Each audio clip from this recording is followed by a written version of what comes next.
Who knows? Okay, so this is lecture 2. There's going to be 22 more left. Okay. All right. So this is tentative agenda for today. Okay. In all likelihood, I will be able to finish them all. And if that is the case, and there's some time left, I'm going to show you what part of lecture 3. Okay. We'll see. All right. So one of the most common things that we see when it reminds us, which reminds us of oscillation, is a pendulum. Okay, and the pendulum, you all know, is hanging from the ceiling, for example, and you displace the bulb and let it go. First of all, everything that we do in this course is a small displacement.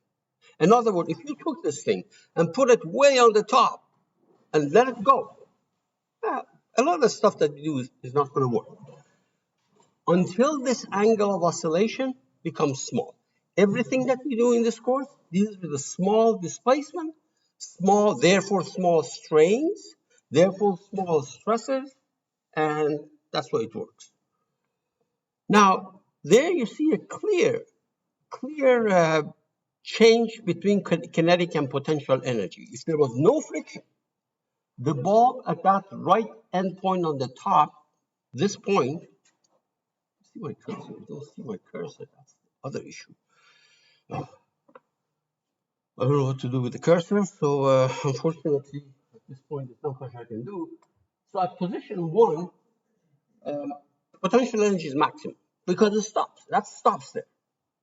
And then it comes down and reaches the position 2, where the potential energy is 0. So assume that that is my reference, potential energy is 0 there, but the velocity is maximum, kinetic energy maximum. So as I told you before, oscillation is exchange of energy, kinetic energy and potential energy, in the absence of any loss of energy, friction. Okay. Now,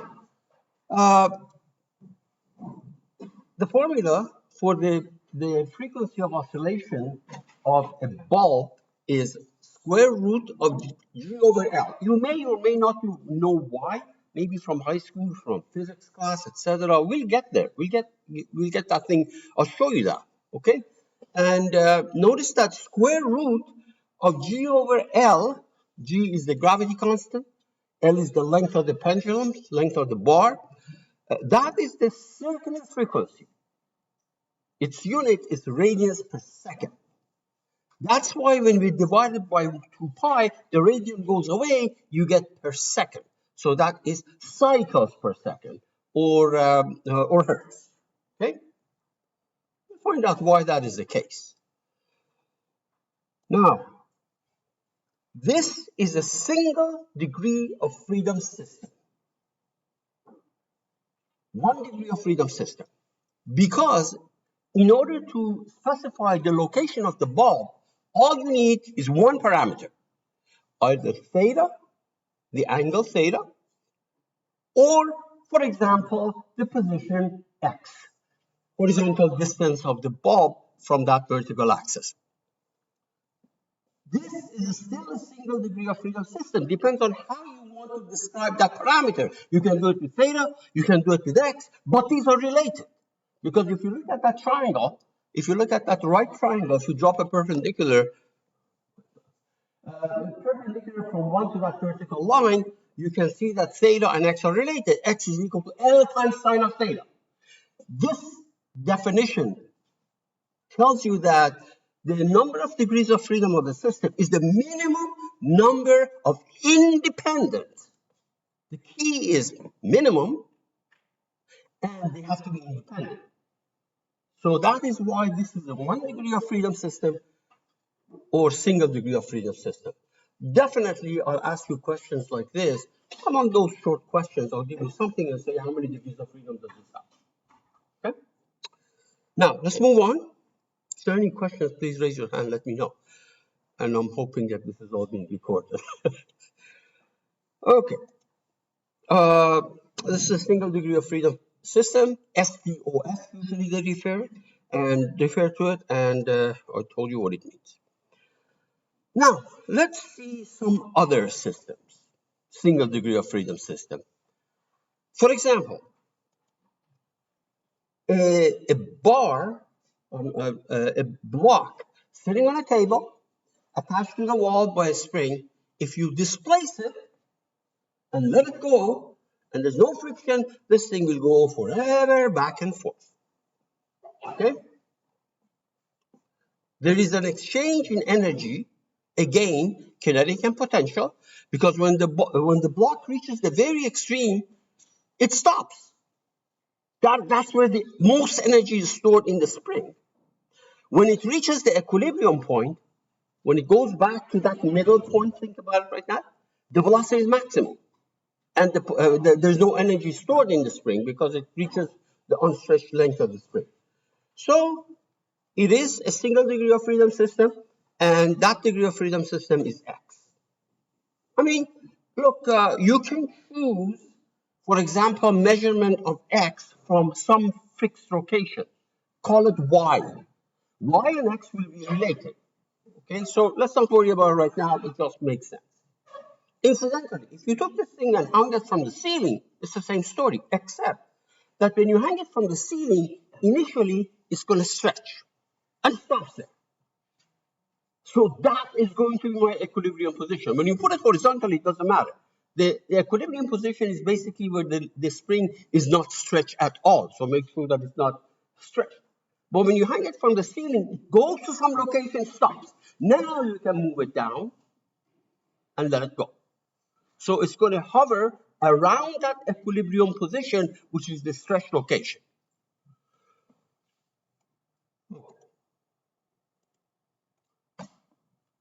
Same thing. This time I decided to draw it from this hanging from the ceiling, except that this could have been done horizontally. For example, if you take that mass and rotate it and let it go, this will start going back and forth like that. Again, single degree of freedom system. Torsional spring. Okay, here's another situation. You see, there is a mass there sitting. I hope I didn't bring my laser pointer. Next time we have to do that. So you can see that the mass is going up and down that rod, and there is a spring there, which actually, provides exchange of energy. Of course, there is also potential energy due to gravity. That is also true. There's more than one source there. In the case of pendulum, there was no spring. Okay? In the case of horizontal block, there was no gravity. Okay? But it could be that they're both contributing. Now, notice that this is how many degrees of freedom do you have here? How many parameters, independent parameters, do you need to find the location of the mass? Location of the system, actually. What do you say? On purpose, I put some labels there. There's an X and there's a phase. But these are not independent. Again, from that same trigonometry, basic trigonometry, X is equal to some sine of theta times some length, something like that. The more I show you that is a single degree of freedom system also. Okay. This is a common the gadget that you use to measure pressure and things like that. Single degree of freedom. It oscillates, okay, never stops, and there's only one parameter that you need, and that is the displacement of the liquid from where it was at level surface. Level surface, displacement up or down is the same amount on the left and on the right. So there's a single degree of freedom to describe the whole system. A disc attached to a spring like that is rolling, pure rolling.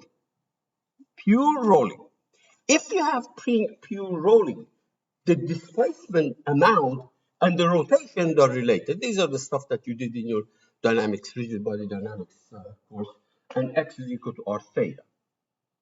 Single degree of freedom system. So don't let it fool you that you have two parameters there. These are related. These are not independent. The way. Now, if the disk is not pure rolling, it rolls and slips. Then the rotation of that disk and the location of the disk are independent from each other. Okay? That becomes a 2 degree of freedom system if there is no slip. It's very common that people look at diagrams like that and say, oh, there is one mass, so it must be 1 degree of freedom system, because everything I've shown you so far, kind of there was one mass, lump mass. That is not true. If this ball rolls and slips, there's only one mass. That's the disk, but it's a 2 degree of freedom system. Remember, the number of independent parameters required to specify the position of the system. Position of the system is where it is like this and how much it has rotated. And these are not related to each other if it's slipping. Okay. I've taken these. I usually write the references. This is one of the good books that's available. I gave you the list of things that if you want, you can go. It's not our designated textbook if you are interested, but now let me show you some multi-degree of freedom system. I want to make it simple, 2 degree of freedom system. Okay, so let's look at the two masses. Okay, two masses like that, attached with spring in that configuration.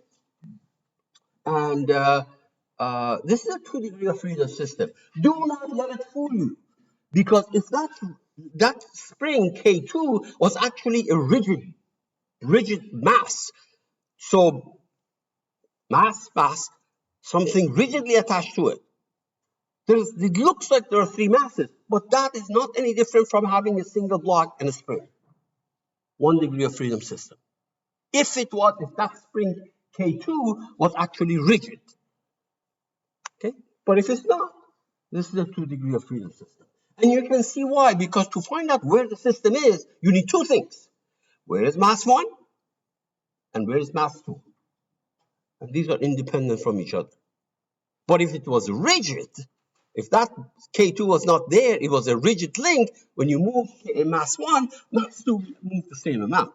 You have no freedom. Okay, same situation with the one in the middle. Okay, 2 degree of freedom system. And finally, the one on the right, which is a block sliding. If that pendulum was not there, it would be a 1 degree of freedom system. Okay, but if you put the pendulum there, pendulum oscillates. So there's 2 things that describe the system: position of the block and that angle. And these are independent of each other. Another way to look at it is that if I held the block fixed, I can take the pendulum and swing it back and forth. If I hold the pendulum fixed at some location, some orientation, I can let the block move. 2 independent degrees of freedom. Now, here is a real application of, for example, the one in the middle. You might say, wait, that doesn't look like this. There's a whole bunch of gadgets there. Yeah, you have to make assumptions. You have to make assumptions. In other words, if you look at that front axle, it looks like that. If you use your imagination, take the holes away, make it basically 2 discs that are rotating, independent of each other if needed. So that front axle or the real axis resembles the thing on the top. Let's move on. Here is a this is a 3 degree of freedom system. Torsional vibration, same thing. Okay. People hate torsion because it's hard to visualize angles. Okay, angles are hard to see, kind of, but same stuff. Multi-degree of freedom system. What is that? 5-story building. If you go to a civil engineering student who has taken this vibration course, they, first of all, they don't call it vibration. They call it structural dynamics. In their book, Structural Dynamics, you see zillions of pictures like this.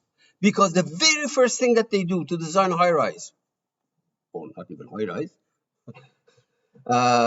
is a stick model, which is exactly what you see there. Now, it is, if you think about it, what the civil engineers are interested are horizontal displacement. Horizontal displacement of this floor. The floor goes like that, not like this, okay? But, I mean, it can go, but most of the concern is horizontal displacement. You might say, oh, wait a minute, why did you draw that thing on the right side as if it's going up? This is a model of that system. So you have masses, you have stiffnesses, you have springs. It doesn't matter how you visualize it. That is a model representation of the true, true idealized building. Okay? Now, in this course, most of the stuff, the first 8 weeks, is on single degree of freedom system. The last 4 weeks, we will be dealing with 2 degree of freedom system, because anything, if you learn 2 degree of freedom system, if you learn that well, multi-degree of freedom system, 10 degree of freedom, it's same thing. It's just that you cannot do that with hand anymore. The matrices in 2 degree of freedom systems that we'll be dealing in the last 4 weeks of the course are 2 by 2. In the case of 10-story building, it's 10 by 10. There is no way you can manually do those things. 2 by 2 we can do, and we will. But the key is single degree of freedom system. If you learn that well, you're set. Okay, now, lumped masses, first of all, there is no such thing as lumped masses. How can it be lumped? Look at that the multi-story building. Lumped mass, I look like this. Nothing is lumped.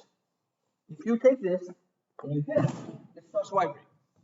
There are no lumped masses. It's everywhere. Everywhere. So this, in reality, everything is infinite number of degrees of freedom. Can we do it? Not manually.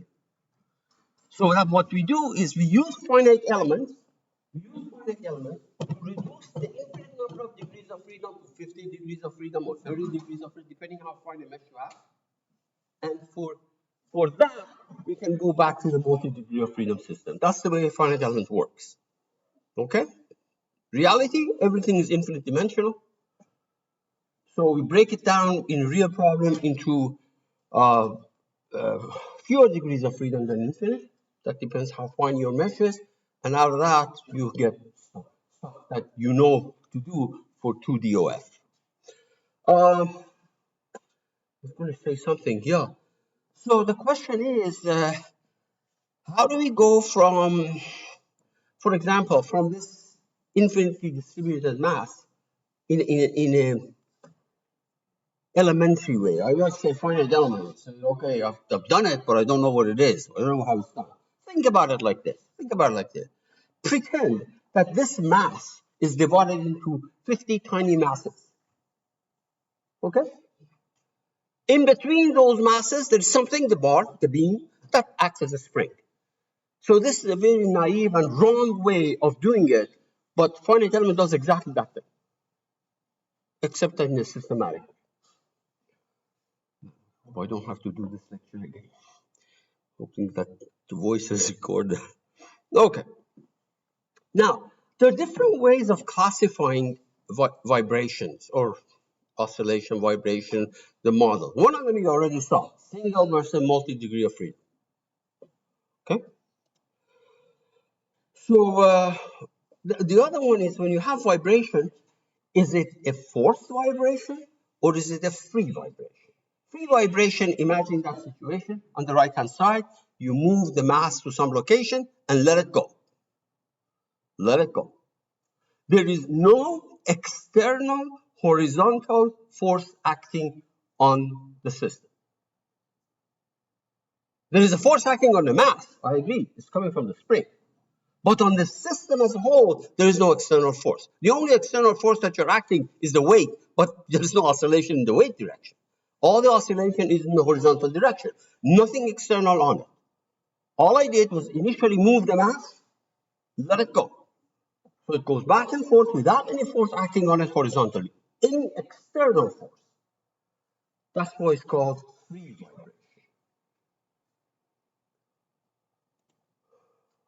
On the other hand, if there was a force acting on it, such as a harmonic force, for example, sinusoidal force, then you might say, well, how do we do that? Well, motor. Take a motor. The motor turns. If there is an imbalance, and there's always imbalance in the motor, that's why it shakes like this. There is a force that is sinusoidally. It's a sinusoidal force. You'll see that in a couple of lectures, which is acting on it, and that there's a force acting on that gadget. Okay? And it's called force vibration. Other classifications are many different ways. So when you analyze something, you have to know exactly what's behind the scene. The other one is damped versus undamped. Okay? Undamped means no energy loss. Ideal world. Never happens. Yes, there is no, in the case of pendulum, in the case of pendulum going back and forth, there is no air resistance. What makes it stop eventually is one of the things is the air resistance. But I bet if you took this pendulum to the moon and you did this, okay, it will stop. Okay, there's no gravity there, but it will stop because of the hinge, the friction in the hinge on the top. And I told you that you don't even need anything external on it. If you took a bar, outer space, no gravity, just pull the bar, let it go. There is no hinge there. There's no gravity there. But eventually it stops because internally the material, these atoms of the material slide on each other. You don't see it, but it's happening inside. That makes it stop. Okay, free and force, damped and undamped vibration, of course. Deterministic versus random. When you are driving over a road, at any instance of, when you are driving over the road, obviously it's a random load that is acting on your car. As you say, oh, what are you talking about? What load are we talking about? I'm not talking about air resistance. It goes over gravel. The car goes over gravel. Gravel has a height, right? Very tiny, but it has a height. It pushes the car up because it has to go over the gravel. It pushes the car up. And that is what's causing the force in the vertical direction. Okay? There, it's a random vibration. Okay? Very frequently we say, okay, suppose the surface of the road is determined by this sine curve. Okay, that's an assumption. And that's a good assumption for initial design purposes. They do that, and we do that. But in real life, that's a random vibration. Random vibration, you really don't know what the force is. At any instant time, you don't exactly know what it is. You may have a statistical value, but not exactly. So deterministic means I know everything about the force at any time. But life is not that simple. So, for example, if you look at the force versus time, acting on something that is vibrating, obviously force vibration we're talking about. When I draw things like this, it means that I know everything. You give me time, I'll tell you what the force is. But in real life, the data that you collect from your accelerometer, etc., it never looked like that, like this. Or driving over gravel. It's like this. I mean, maybe I can get average value, and that's how people handle it, actually. In an advanced course, the next level course will be random vibration. Random vibration, you have to have taken probability statistics, obviously you have. And you have to have better experience, more knowledge of it than just a second-year course. There, they saw random vibration, or at least they discussed it, a random vibration problem in terms of statistical entities. But we don't do that here. Everything that we do, we know everything. All right. This is what I just told you a minute ago. What is this? Okay, free and forced, we already, let me see now, even in the free, hang in there. Yeah, free and forced vibration, I just want to show you something here. These are, the one on the left is free vibration, obviously, okay? No external force acting on it. The one on the right is actually, you want to compact the, the sand and the gravel on the road and things like that. You actually make it shake.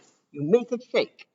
So you have a force vibration, and that shaking is done because of, on purpose, you introduce unbalance in the motor, so that it really makes it, vertically vibrate. Single degree of freedom system. Attach another pendulum to the other ball, becomes a 2 degree of freedom system. Don't let it fool you just because you see two big bulges there. It is not a 2 degree of freedom system, because if this thing was rigid, for example, rigid in the sense that if this angle would not change, this angle, if theta 2 does not change, yeah, there are two masses there, but it's a single degree of freedom system. You tell me what theta 1 is, I'll tell you the whole configuration. Just because you see two masses there doesn't mean it's 2 degree of freedom system, because there's a hinge sitting right at that location. Okay. Okay. The mother of all equations in vibrations. The one on the top. Mx double dot plus kx equal to 0. So there is this thing x that we have to find. X depends on time. That x may not be position, it may be the angle. It's an entity we have to find. Single degree of freedom system is a scalar entity, which we call x. It could be the angle, it could be the position, it can be some other entity. And there is no damping. If there was any energy loss, this is not correct, because we have to add the term corresponding to the damper, which is Cx dot. Remember the supplement to the lecture 1 that I gave? There was a term in between these things, which was Cx dot. Okay, this is an easier version of that. No damping. And if you wonder where this is coming from, I'll draw a free body diagram for you. Basically, force equal to mass acceleration. Acceleration is mx double dot, and the force is the force of the spring. If the spring is stretched by the amount x, the force acting on that block is kx in the other direction. So we have negative kx equal to mx double dot. Bring everything to one side, you get this. We'll get there. There we are. I'm making it horizontal for now, so that the gravity effect is not considered. So you displace the block by the amount x from its equilibrium position. Because after all, what does that mean, equilibrium position? You take this mass and the spring, put it on that surface, and wait until the spring, kind of goes to its unstretched position. So that's the equilibrium location. From that point, move it by the amount x. The spring says, you can go, minus kx. The spring puts always resist the motion of the block. Minus kx.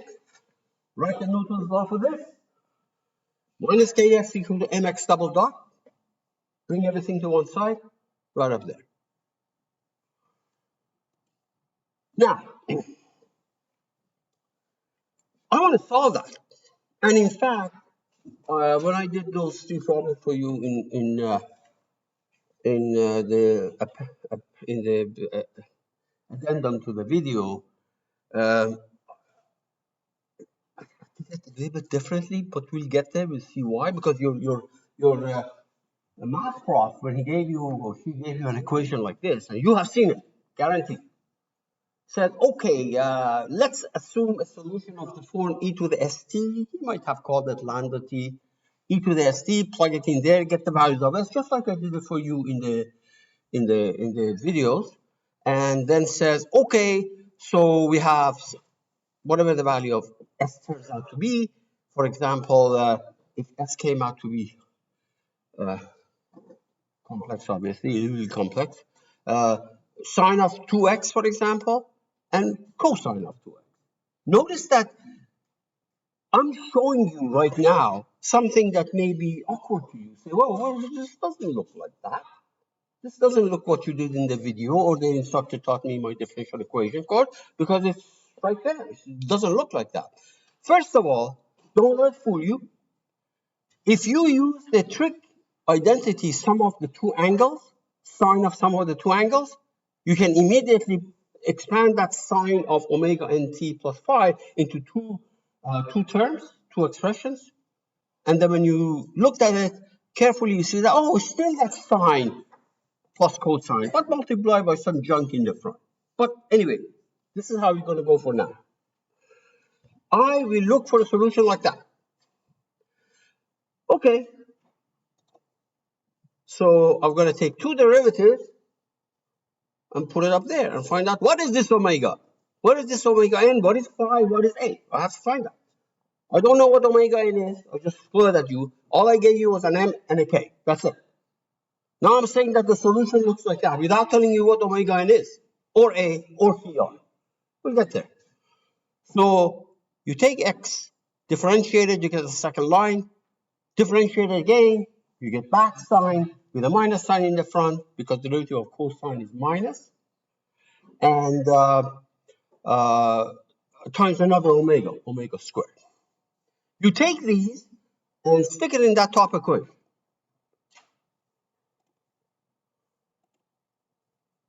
I took those and put it in the top equation. Okay, plus equal to 0. How about that? If it's bothering you, plus equal to 0. I took kx to the other side. That's why it's minus kx. Doesn't matter. Right there. That is what you get if you plug it in that equation. And don't let it bother you. The top equation says it's equal to 0 here. I'm not writing it like that. First of all, I'm going to divide. Sine is common between these two terms. I'm going to divide through. And if your sine goes away, you have minus m omega n squared equal to minus k. You see? Sine goes, solve for omega n. It's like omega n squared equal to k over m. So if you gave me the mass and the stiffness of this problem, the spring stiffness, I will tell you what the frequency of oscillation is. As simple as that. We know the block goes back and forth at some frequency. Right there. This is the square, of course. This is the natural frequency, or more appropriately said, circular natural frequency. I don't always say natural. Say here's the, or I don't always say circular, but sometimes you have to be careful because if you take this divided by 2 pi, you get frequency in hertz. It depends what you want. That should be hacked in your head in this course. Now, I just showed you what this thing is. If you divide it by 2 pi, you're going to get your frequency, natural frequency in hertz. Undamped natural frequency in hertz, because there's no damping here. If there was a damper, this number will not be the frequency oscillation of the block.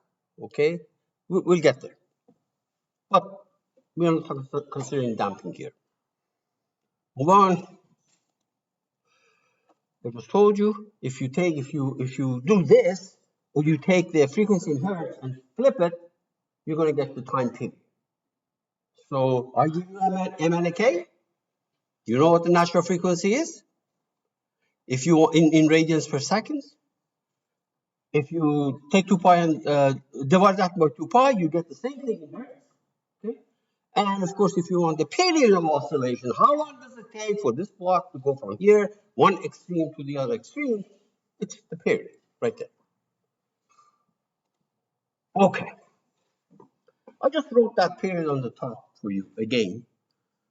And we know what omega is. Omega n is square root of k over m. But believe me, tomorrow you say, oh, was it k over m or was it an m over k?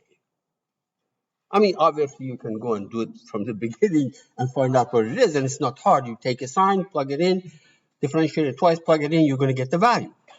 But believe me, it has happened to me. Was it k over m or m over k?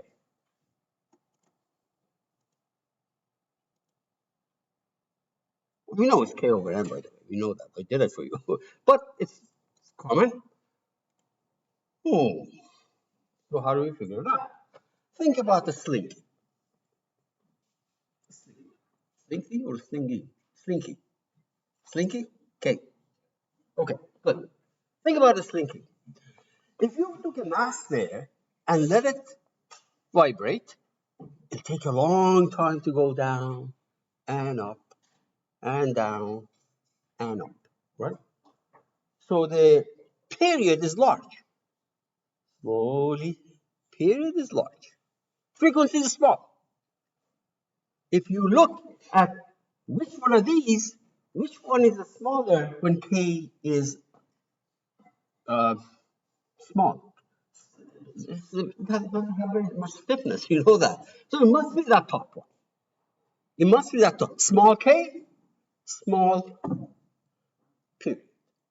Long, small frequency. Long period, but smaller. Look, I'm just trying to put something there so you can fall back on it if needed. Otherwise, we'll get it directly from the derivation, or hopefully, I don't know, whether on an interview you have a book.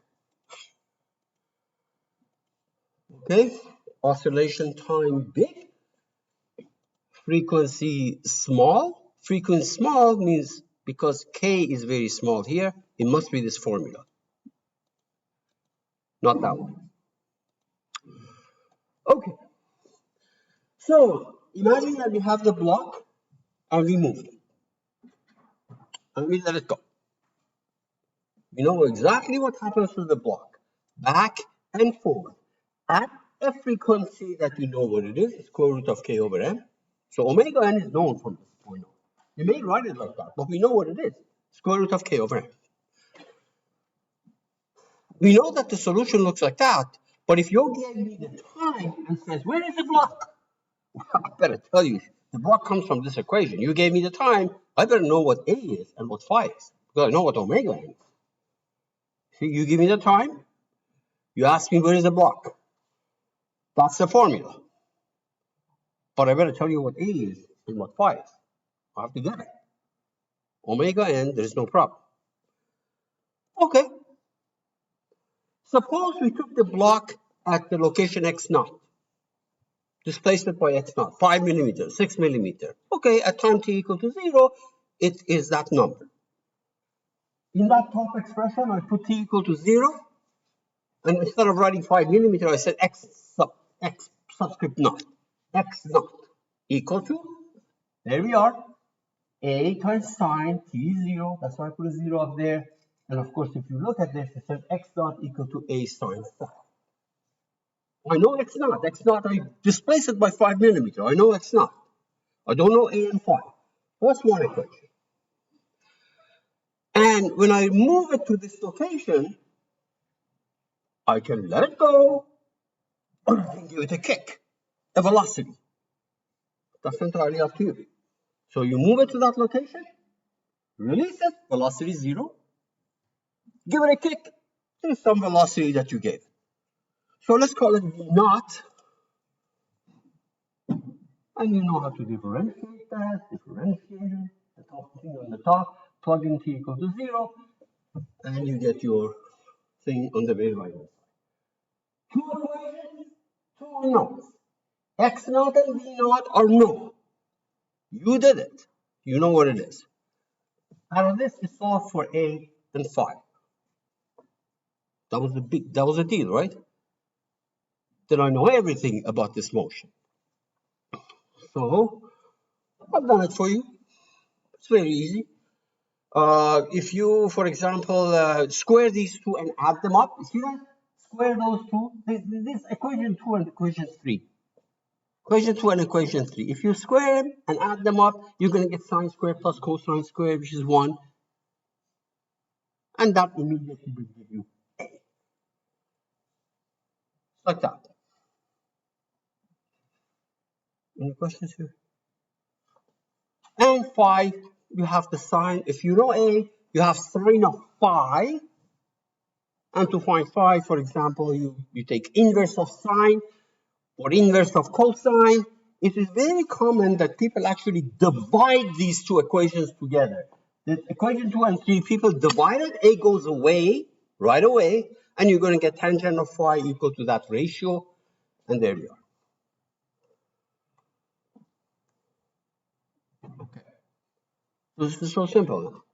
If I give you K and M, and I say I displace the mass by 5 millimeters and let it go, tell me where the position is from the equilibrium location.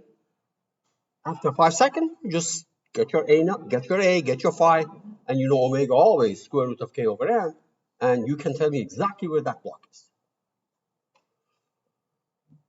This is not how your math prof did it for you. Okay? We'll get there. Let's just put together. All I did was to plug in A. A is that horrible expression. And plug in phi, it's that horrible expression. Tan inverse, it looks like that. There's nothing complicated. You just I took it, stuck it up there. Okay? And it looks like what I promised you. The solution is a constant times sine of omega nt plus some phase angle. That phi is called phase angle. We'll see physically what it represents, at least. Okay, so I'm going to show you the same thing how the way your math prof did it. So I wrote this, just like we did. You know what omega n is. Of course, he or she may have, as I said, may have done it as, let's guess a solution of the fine form e to the st or e to the lambda t. Plug it in. Divide through by e to the lambda t. Once you do that, go through, you're going to get the value of s or value of lambda. That's exactly what we did, but without me introducing s and lambda. And they said, okay, solve that equation, characteristic equation. You're going to get complex root. Vibration, you will get complex root. Okay, you will get complex root. That's why you have a sine and a cosine. You say, oh, okay, the solution is going to be sine, both sine and cosine, with some coefficients in the front. Some coefficients in the front. C1, they usually call it C1 and C2, like that. That's how you did it. The only thing is that he or she or you found out what the value of omega n is. You still have to find C1 and C2. Because I want to answer the same question. You give me T, I better tell you what the position is. I need these. Instead of doing it the way I showed you just a minute ago,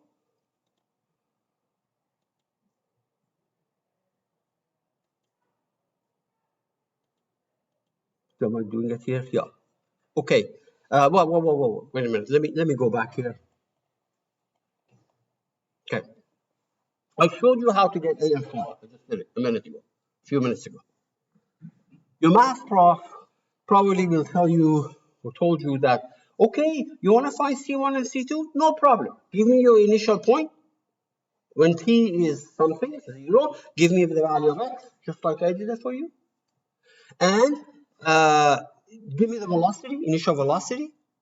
Differentiated this, then plugged in t equal to 0. And you get two unknown. Two equations, two unknown. X naught and V naught, just like before, they're given. C1 and C2 you have to find.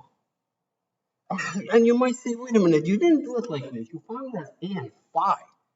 What makes this look like that? You know, when I get it. So that's what I want to show you. Suppose you did the way the math prof said. Write this. You found C1 and C2. Okay? You found C1 and C2.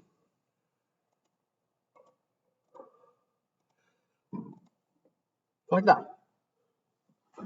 Now, isn't it true that I can factor something out? Square root of C1 squared plus C2 squared? I can factor it out. So you're going to get these two. Okay. Obviously, if you simplify, you get exactly the line above. But notice something. If you take that guy, the first term, this ugly thing with the square root, and call it cosine of phi, the other one is going to be sine. Why is that the case? Because if you square these two and add them up, you get 1. If you square that first coefficient and add it to the square of the second coefficient, you're going to get 1. C1 squared plus C2 squared divided by C1 squared plus C2 squared. If you have the sum of two things that square them and add them, you get 1. You can always think that one is sine, the other one is cosine. So that's why I said call it cosine of phi. The other one is going to be sine of phi. Does that look familiar? Cosine times sine plus sine times cosine. The trig identity is going to be sine of that angle plus phi, omega n plus t. There we go. That's what I told you just now. That's what it is. So there we are. A sine of omega n t plus phi. I just want to show you because these are not different things. What you were told obviously was correct, except that in many vibrations book, they do it differently. Okay, good. I have a summary here. The mother of all equations, undamped free vibration. If there is a force acting on that, the right-hand side will not be 0. Solution is like this. Could I have done, instead of the sine, could I have done cosine? Yes. Yes. Instead of looking for the solution of the form A sine omega nt plus phi, could I have done A cosine omega nt plus phi? Yes. That's not what Inman does, our textbook, but there are other books that do it like that. We stick to, there's not plenty of time that we can just waste on some of these issues, okay? We stick to what Inman does. He called the solution, like you see it there. He could have called it cosine. Nothing is going to change. Stick to Inman, please. Now let's plot that thing. Plot the response. It's a sine. You can see that. It has an amplitude A.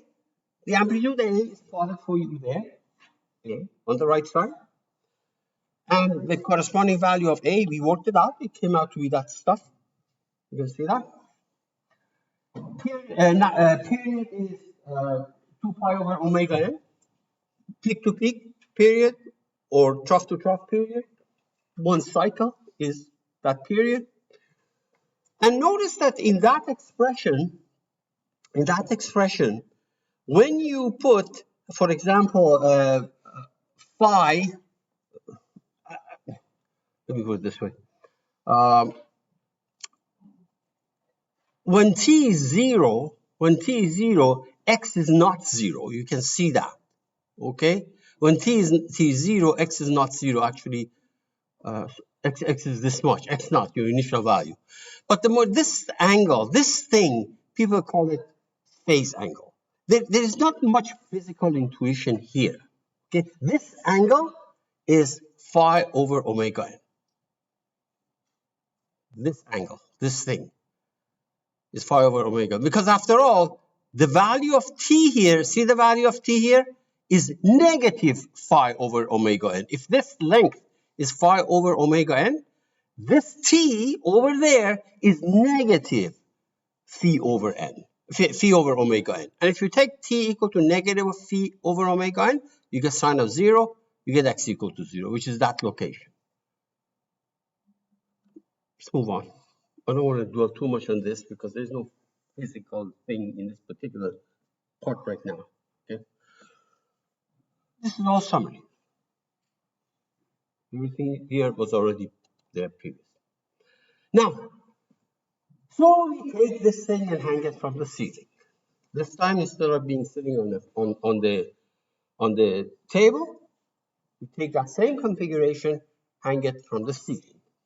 So the question is, how do we bring MG here? We know that this is going to deflect. In the case that you put it on the table, this is not going to deflect. I mean, it's just it goes back and forth. But when you hang it from the ceiling, this G gravity must have some effect, maybe. And turns out the answer is no. You'll see why. So here is the initial spring. No mass attached to it. It's got some length. Some length. Okay? Unstretched length. Attach the mass to it. It's going to slowly attach the mass to it. Okay? And slowly it's going to deflect and it reaches an equilibrium position. This is what I call equilibrium position. Nothing is moving there. I attach the mass, it slowly moves down, stops. The amount of deflection is, you can work it out. If I gave you the mass and you are on Earth, the weight is M times G. The weight is mg. That's the force that is being applied to a spring of stiffness K. You know the displacement is mg over weight over K. That's what it is. That delta static, we know what it is. Now, from this position, move the mass further by the amount x. So I take the mass in that middle position, move it down. Let me put it this way, and let it vibrate, of course. But the point is that the position of the mass from that equilibrium position is what we call x. Okay. So the gravity is here. You can see that.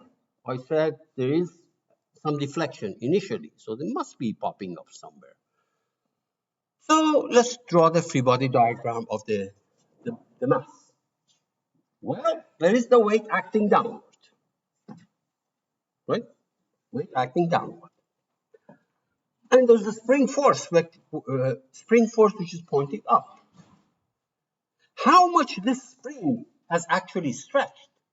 There was an initial L naught, and then there was an additional static deflection because I hung the mass there, let it go to that location. And then on top of that, there is the x, there it sits. So the total length of the spring is L naught plus delta static plus x, but you have to remove L naught from it because the amount of stretching that causes. So L naught plus delta static plus x minus L naught. L naught goes away. So that is the force of the spring. Sum of all the forces equal to mass times acceleration. There's the free body diagram.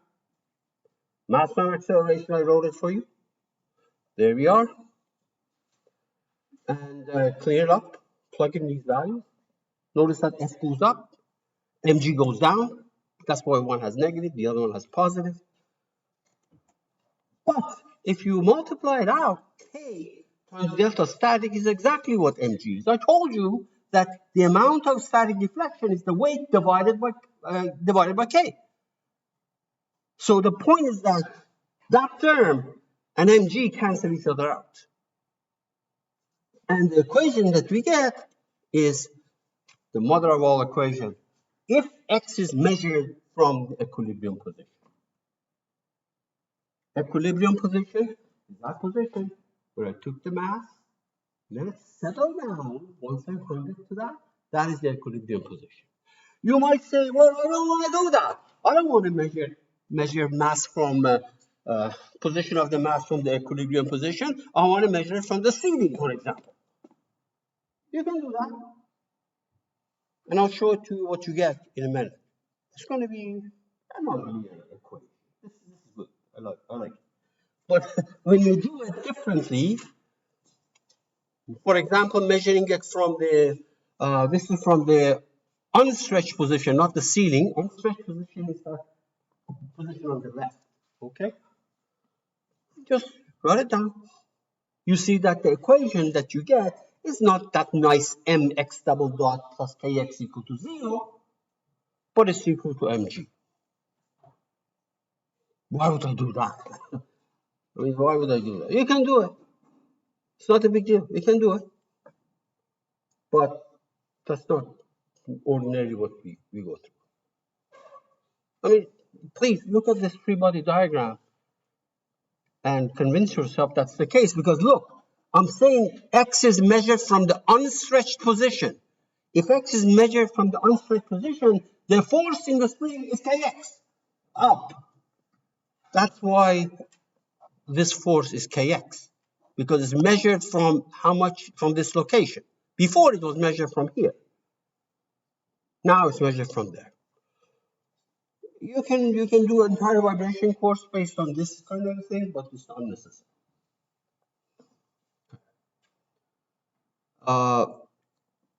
Gravity is not important in all cases. In the case of a mass hanging from the ceiling, yes. If that mass was on the horizontal, table, don't have to worry about gravity at all, because nothing vibrating up and down. It's horizontal. There's no gravity in this. Okay, so let me see what I have here. There's a formula here that is going to be very useful for you. But in cases where the gravity is important, such as the mass hanging from the ceiling, for example, we know the formula for the natural frequency is square root of k over m. It has nothing to do with where it is. If it's done on the moon or here, you get the same omega n. But if your gravity is important, you can always write that k as weight over static amount, static deflection. That's what stiffness is. Remember, force equal to stiffness times displacement. Force is the weight. Displacement is delta st. Static deflection. Okay? And k is k. So that k is what you see on the top here. And the bottom is the mass, weight over g. The weight goes away, and you get square root of g over static deflection. This is one formula that can help you. Let me give you an example. Suppose I have better stay close to this, because of the speaker, because of the microphone. So suppose you have a diving board, and the person walks over the diving board and stops there. This is going to deflect, right? Or let me say that deflect. That deflection is the static deflection. If somebody gave you the static deflection and the gravity constant on the Earth or on the Moon, he or she can tell you what the frequency of vibration of this cantilever beam will be. Just by giving the static deflection, you can see why. You don't have to go that route. All I'm saying, if you have the static deflection and the gravity constant, then you can find the frequency of vibration based on this. Otherwise, this is always true. Okay. Yeah. There we are. Okay. Maybe this requires one more explanation. This is a single degree of freedom system. You can see that. We are assuming that the diving board itself has no mass. Or when I say we are assuming it has no mass, the mass at the end is so much bigger than the mass of the diving board that you can ignore it. So basically a mass going up and down. Is there a spring? Yes, that diving board acts like a spring. So I don't even have to draw the diving board. I can pretend that there is a spring up there. The mass, spring up there, going up and down. Okay? So single degree of freedom system, we can calculate based on the static deflection frequency of vibration. You don't have to use static. You don't have to use this at all. You can do the same problem. Okay. Now, there is one thing that I want you to keep in mind. See? One thing I want you to keep in mind, and that is, this is the plot that you saw a few minutes ago. It's the plot that you see a few minutes ago. Okay? And the horizontal axis is t, time. Same thing. It's the same plot. But you can also plot it where the horizontal axis is not actually t itself. It's omega n times t. Omega n times t. Then this angle becomes phi. That's all. Here is phi over omega n. If you plot it, not against time, but against omega n, this should be omega n t, this is phi. It's just an observation. Okay. Now, here is a friendly looking guy. Aircraft with fighter aircraft with missiles, and the missiles are fired. Okay, fire like that. You know what's going to happen? This wing is going to vibrate like that. There's also some vibration like this and some vibration like that, for sure. But this is the major one. So the vibration takes place in the XY plane, in the XY coordinate system plane. Okay. The mass of the thing that you are trying to model is the wing. Wing is the mass. Okay? And the spring is the stiffness of the beam when it tries to bend like this in the XY plane. If I gave you the mass of the wing, I said, use this as the mass of the wing. You want to say, okay, this mass is not at the end, this is everywhere. Sure, approximation. First approximation. Mass of the wing, stiffness of a beam, which is bending like this, EI over 3EI over L cubed. You know, we talked about this in last time. We'll be doing more. And you can work it out. But if you went and dropped something on the missile, if you drop the weight on the missile, the vibration of the wing is going to be like that. Not in the XY plane, but in the XZ plane. So the bending stiffness of this beam is different. So these are coming from your own textbook, but it's misleading because it uses the same coordinates, but these are misleading. You have to understand where the vibration takes place, and therefore the I that you have to calculate is based on the vibration in that plane. Let me say that again. Diving board, I, for the diving purposes, I is going to be about this axis. Okay? If you ever were interested in the vibration of the diving board like this, so you have to use a different I. That's all this is saying. Use the right I. Okay, couple of things here. It is common that this is a very common question, and we'll see more to it later on. Remember, there's a displacement here, there's a velocity, and there's acceleration. Displacement of the mass, velocity of the mass, and acceleration of the mass. They are all sinusoidal. Displacement is sine, velocity is cosine, acceleration is also sine with a minus sign. Okay? So the displacement lags velocity. Displacement lags velocity. Velocity lags acceleration. Okay? And one way to say that is that, for example, you can see that when the velocity is maximum here, this is velocity is maximum, displacement becomes maximum later, lags. See, this is maximum displacement. This is maximum velocity. So the point is that displacement becomes a peak value later than velocity. And the same discussion with the acceleration. You really have to sit down and think about what is it saying. I just told you, you just have to convince yourself that it makes sense. Or it doesn't make sense. Let's do a problem. So we have till 10 to 9:50, 10 to 10. So for this, find the static deflection first. First year question. Static question. You take the weight and you divide it by the stiffness. You're going to get the static deflection. The weight is mg, right? Let's find that thing. Oh, wait a minute.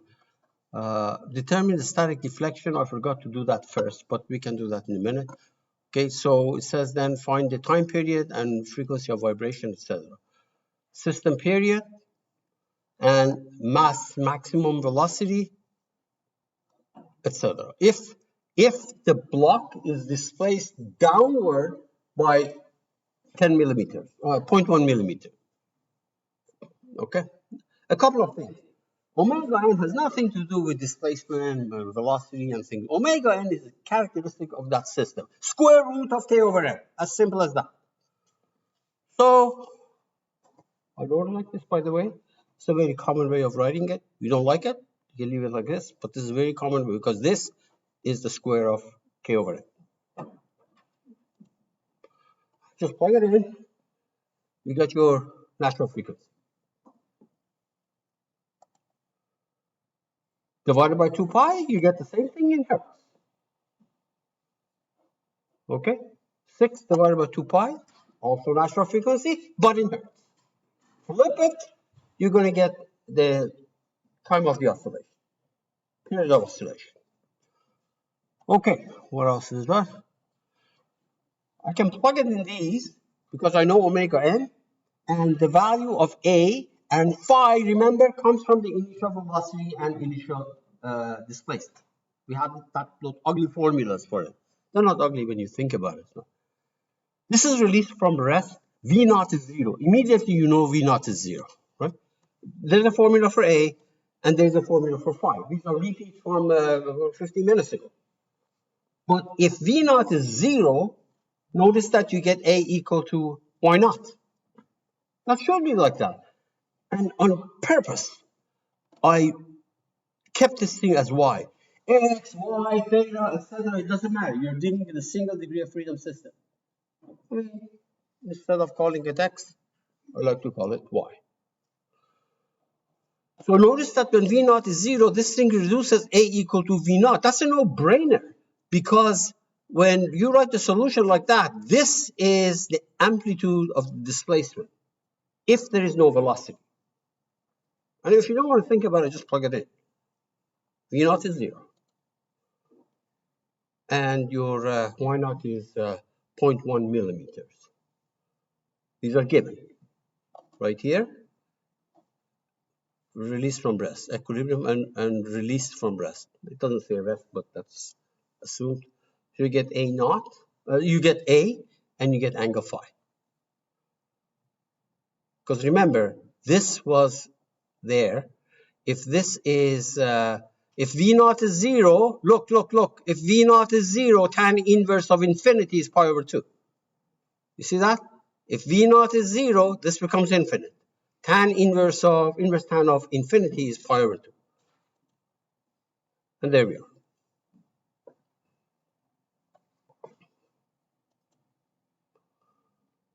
Now, what is asking is what is the maximum velocity? What is the maximum velocity? That's what it's asking. One of the other y dot is going to be maximum when sine is 1. When sine is 1. When sine is 1, you have the maximum velocity. Just look, if this is the velocity at any point, the maximum velocity is when sine is 1, 0.6. And that 0.6 is actually the amplitude, 0.1, of the displacement times the natural frequency. You can see that. So this, without having done any of this stuff, these two lines You could have just said maximum velocity for a harmonic, for a free vibration is A omega n. A is the amplitude of the displacement. We displaced it to that location, peak value, 0.1, and times omega n is going to give you maximum velocity. That's nothing complicated. In general, you're going to get this expression. Now, this is a useful terminology. You should know it because I intend to give you one question. Simple question, multiple choice question, where you're given something in RMS, you're asked to find, for example, what is the peak value? Or you're given in peak, you're asked to find the RMS, etc. So here's the situation. For this harmonic motion, this is it. This is the solution to that mother of all equations. We know that. Differentiate is you get velocity. Second derivative, you get acceleration. By the way, look, that thing in the front is A omega n, maximum velocity. So maximum acceleration is that A omega n squared, by the way. If this is the acceleration, the biggest acceleration you can ever have is A omega n squared. Just like the problem that we did before. In fact, it's right there. Now, peak values are the things that are multiplied by sign here. For displacement, peak displacement is that number A. Average displacement, you just use the formula for average. Average is the integral over a period. Okay, so you're going to get these, you memorize. You don't have to drive, you derive it. Okay, and when I say memorize, everything is open book, open notes, right there. And RMS is 0.707. So you have the peak value, you can find the RMS values for displacement. The peak value for velocity is whatever peak value you got for displacement multiplied by omega n. We just talked about it a minute ago. Maximum velocity is maximum displacement times omega n. Average is 0.667 times the average of x, because this is average of x. There, I wrote it down. And here's the RMS value for velocity. So it's right there, right in front of you. Okay, so memorize it, write it down, whatever. I'll give you a question like that. And these questions are 2-minuters because these are multiple choice questions. I'll give you RMS, I ask you for peak. I'll give you the peak, I ask you for RMS. Stuff like that. These are not 15-minute exercises. If you have the formula and you're on top of things, you just go there and see what I gave you and you work it out. Here's an example. Suppose that the thing is vibrating at 60 hertz. It's vibrating at 60 hertz, and the RMS reading of the gadget data acquisition says 20 G RMS. I'm asking for what is the peak displacement. Peak displacement. So go to the appropriate formula. See, this is peak. This is the RMS acceleration. You can write it like that or write it like this. And omega n is given in hertz. Converted to radians per second. Okay. And just write the expression which relates RMS value for displacement to acceleration. I know this. I gave it to you right there, 20 G. And I'm asking for A. Peak displacement. A is peak displacement. Work it out.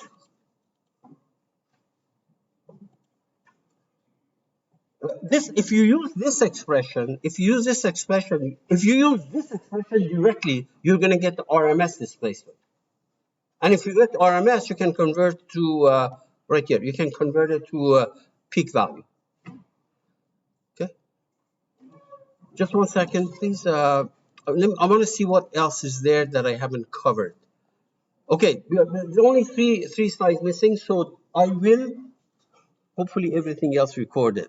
I will prepare a 4 or 5 minute video as an appendix to this video discussing the last three slides.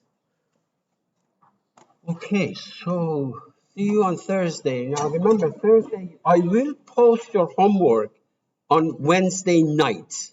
okay? And there's going to be us there, 15 minutes.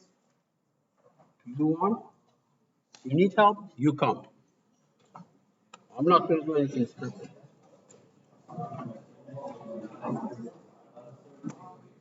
I'll be right with you. Just give me 1 second.